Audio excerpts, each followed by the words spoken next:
And I predict that China will move increasingly toward political freedom if it continues its successful movement for economic freedom.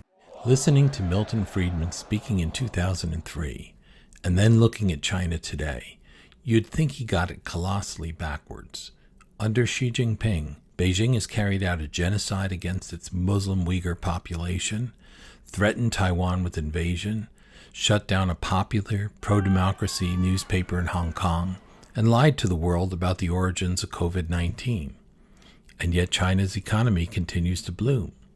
So how could Mr. Friedman be right with his assertion that political freedom and economic freedom are not separate issues, especially when looking at what's happened in Hong Kong in recent years? Hong Kong had complete economic freedom when it was a colony of the British. It had no political freedom whatsoever. There were no votes. It all came down from a benevolent dictator, Britain. So economic freedom is a necessary condition for political freedom, but it's not a sufficient condition. Political freedom, on the other hand, is neither a necessary nor a sufficient condition for economic freedom. Friedman liked to mention Hong Kong because it was one of his favorite places in the world, offering what some would say is the purest example of a free market system. And in 1980, he presented one of the best TV series ever made on economics. It was called Free to Choose, and Friedman even went to Hong Kong to film some of it there to drive home his case.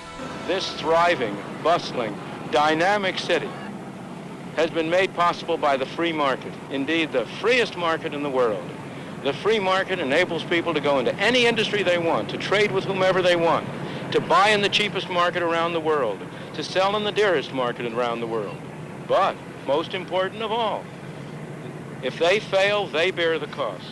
If they succeed, they get the benefit. And it's that atmosphere of incentive that has induced them to work, to adjust, to save, to produce a miracle. If Mr. Friedman were alive today, it would be fascinating to get his take on what's been happening under China to his favorite city. But his larger lesson still holds, and is even more timely today. This miracle hasn't been achieved by government action, by someone sitting in one of those tall buildings telling people what to do. It's been achieved by allowing the market to work. Meanwhile, in the U.S., Chinese capitalism is clearly on Joe Biden's mind.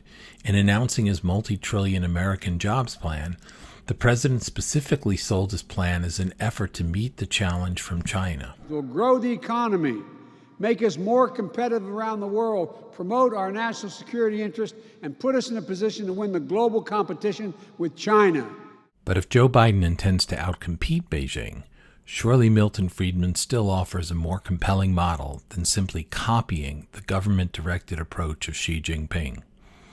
And Friedman would also warn us that the fastest way to make ourselves uncompetitive in global markets is for our democratically elected leaders to tax and regulate and direct our free economy.